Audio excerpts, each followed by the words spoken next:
Hey, brother. Tell me a story. You're going to see a diversity and a multitude of humanity in here, and many different cultures, foods, arts and crafts, or whatever you want to find is all right here under the Lord. Yeah, this is God's country right here. We're going to go inside and take a tour of some of my favorite spots. Hell yeah, let's go. Yes, sir.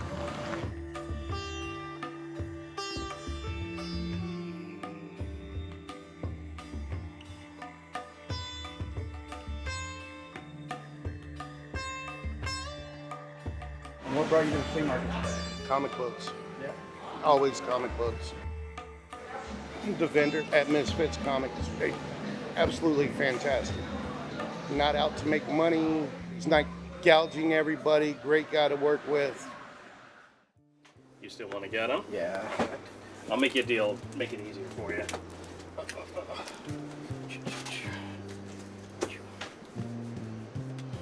This is a good series, Yeah, but I mean, I don't have all of them. Kryptonite was like, it's like one of my favorite Superman stories of all time. I don't own it, but Gotcha. 5 and 11, I don't know.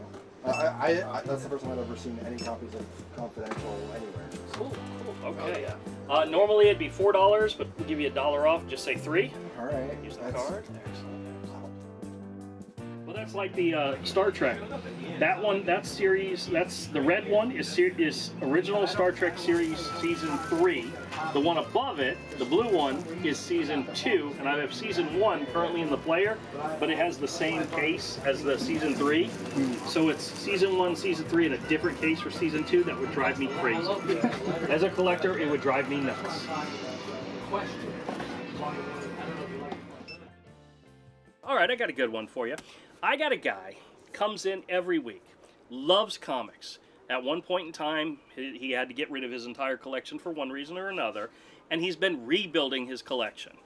He had the ultimate prize in his mind of something that he really, really wanted. Well, I had another customer came in, had a big collection, and offered it to me. I bought it almost completely sight unseen.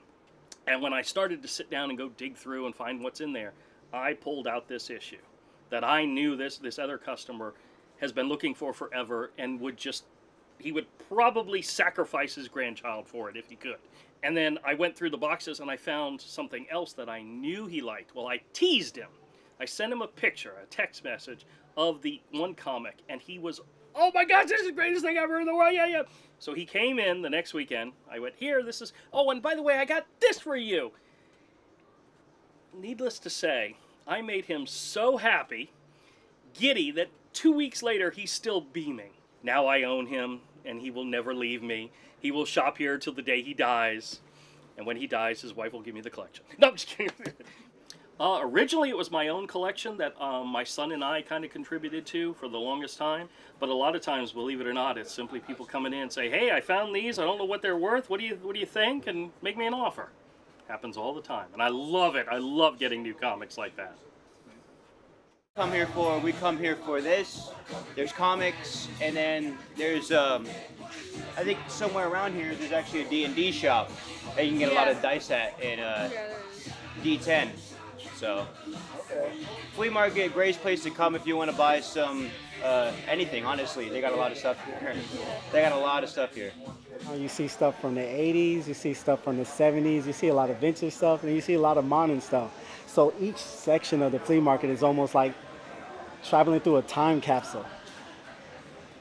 Bob Medina, and the name of the business is Doo-Wops Forever. I specialize in 50s music, albums, CDs, DVDs, a little bit of everything. I got abandoned out here about 30 years ago when I was selling my record collection out of my house, and I said, well, let me go to the flea market. And I opened up a couple of stores, and I had a couple of heart attacks, and I wind up in here, and I've been here 26 years. I'm Bruce Bousquet, and my business name is Jack's Camera. I have equipment that goes from film entry level to serious level film and also digital. I pack all of this stuff up every night. You have to love it to do that.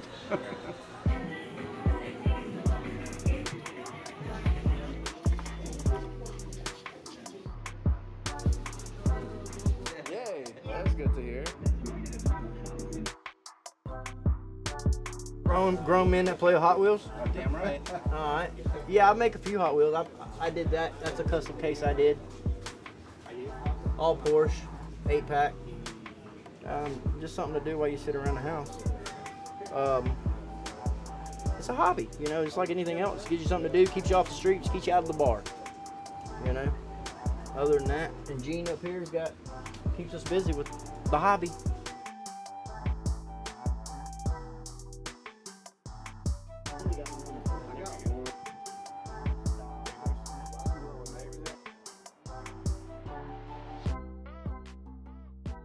What I wanted to show you was,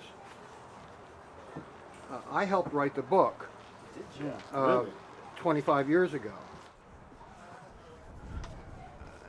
which is Hank Clay of NSYNC. That's you. That's me, okay? And Sonya's a producer in Hollywood now. Okay, when I knew Sonya, she wasn't much, when she started this 25 years ago, she was only a few years older than you guys. Right. And so I helped get her start in Hollywood. And I helped her with this book. And then she's taken this book and she's redone it every year since then. So it's in all the film schools, okay? I used to travel all over the world. I had an office in London. Yeah. Right next to the BBC, because they used our software just like with Adobe's. Right. And that was back in the old days, back in the turn of the century. So if you want to know what I'm doing and why I'm doing this, which is a valid question,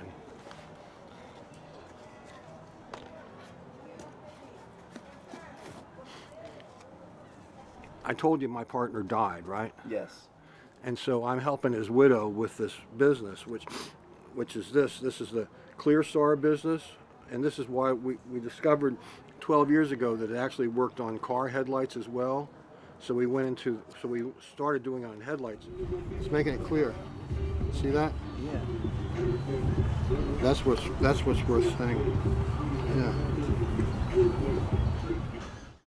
The 55 highway. So again, let me do the dance for you. Boom, boom, boom, boom, boom, boom, boom. All right, let's keep it rolling. So we got a new family that just moved to Jacksonville. They've been here about 2 weeks. Oh, only you? Yeah. Where did you come from? Where did you move from? Orlando. Orlando.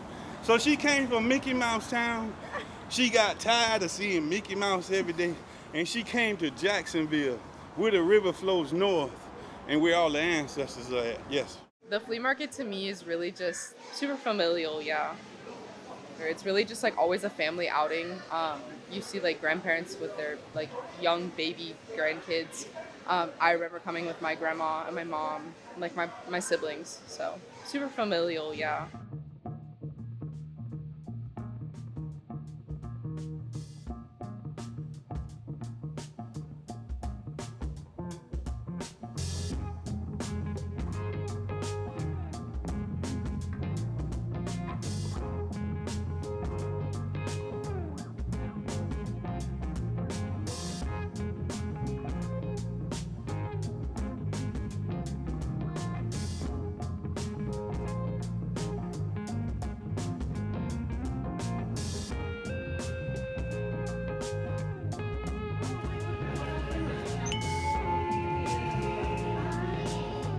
And I enjoy coming here on Saturdays and Sundays selling my collections. I'm a retired roofer, and that's how I'm gonna make my, I guess, gas money nowadays. Well, actually, God rest his soul, my grandson, I made a bracelet one year, and he was about to go off to college, so he's been past 4 years. And I made a bracelet. He says, Nana, you need to sell these. Well, 2 years after he passed, he was in a car accident. I decided to say, I got to do this for him. My son's actually the reason I left my job. So he's got level 2 autism. It's kind of hard to find a job that lets your child hang out with you. So he's over here actually learning math. He's watching videos on multiplication right now. What's 30 to the third power? 27,000. 27,000. And he's 5, but he just started potty training 3 months ago. And everything on the table is negotiable. I have too many people say, well, will you take 18? Well, yeah, we're not going to not close the deal over $2. Rather it be $2 your way or my way. We're going to close the deal. And he's always tried to rent me, well, we got some D's and some B's available. And I'm like, I ain't going back there with them crazy people. I'm coming right here front row of Beach Boulevard. This is B row, okay? And you ask anybody who's on B row's the row to be on. It's Big Bill's Diecast, and I'm Bill. In 1947, I was 7, and I bought my first item.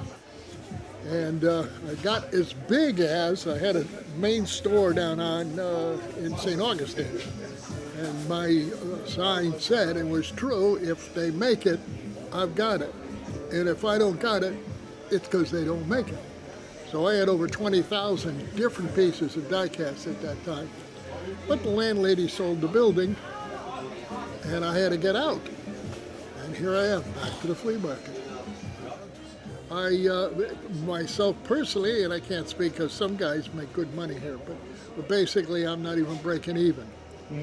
But I've got all this product I've got to do something with, so rather than give it away, I come to the flea market and try to sell enough so that I can pay to be here in the flea market. One of the things that people don't realize about the flea market is nobody is in a long-term deal. You pay monthly, which means stores will pop up and they'll go away. And then something else will pop up. And it happens all the time. And the thing about the flea market is so many people, I run into people that come in and says, I haven't been here in a year, it's all different. And it always is. But then there's some people like me who've been here for a while and they love the consistency. But when it comes to everything else, it's constantly changing. There's always something new. You know, people get drunk and they think they can conquer the world. People get high and they just want to sleep. The biggest thing is the looks that I get, because like I said, I'm 77. I'm a retired teacher. I've run into former students, I've run into former parents. But it's my son's shop. We try to diversify. We've got some unique stuff in here. He doesn't want to be like anybody's smoke shop. So we have a lot of hand-blown American glass, which is unusual. Most smoke shops you walk into and they all look alike. You know, they've got a row of this against the wall and a row of this in the trays. And he tries very hard not to look like that. So if you look around, you'll find we're very different. But I haven't changed. I tried CBD when it first came out. I tried 10 milligrams. And after an hour and a half, I was knee walking drunk. And I said, nope, it's not for me. I create every single plate. Everything I make it with passion. Do you know what I mean? When you love what you do, everything comes right. A chinchorro mean a little tiny kiosk on the side of the road in Puerto Rico when people, you know what I mean, stop, eat fried food and drink cold beer. When here they know as bar hopping, in Puerto Rico we call chinchorreo. We go chinchorro for chinchorros and chinchorro. That's the reason I put the name of my business, you know what I mean, because I want people to stop, get a cold beer, fried food, keep going. My own clientele demands so much that I create a full-service restaurant inside the flea market. It's not a flea market restaurant, it's a full-service restaurant inside the flea market. Because, you know, I can say I've been blessed with this business, and the only way I can do something is pay for blessing somebody else. Yeah. Hanging in there. But the one you want to get is over there. That lady in that purple shirt sitting there in that chair. She's been here like 30 years. Which one was that? Sophia, the older lady. She knows it all. So whatever's there, what I sell, you know. Yeah, we're just going around the flea market, talking to vendors, trying to capture a vibe of the place. Right. Yeah. Well, me, I come out here because I happen to like people, and I'm not a person to stay at home, so that's why I'm here so long. You know, this flea market is kind of very uniquely Jacksonville. So. Right. Yeah. So who'd you get so far? We've talked to Andrew, the comic book store guy. We talked to Ernesto, who runs the restaurant. We've talked to the camera guy, Bruce. Yeah, Bruce. Yeah. And Bob. Oh, okay. You guys been making rounds then. Yeah, we're trying our best. Do you feel like there's something special about this flea market? I do. I do. This looks like America, you know, it looks like a melting pot, and I think that's beautiful.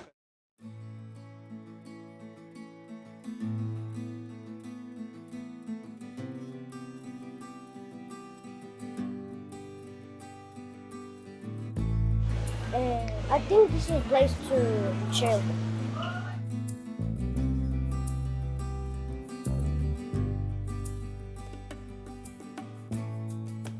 I like everything.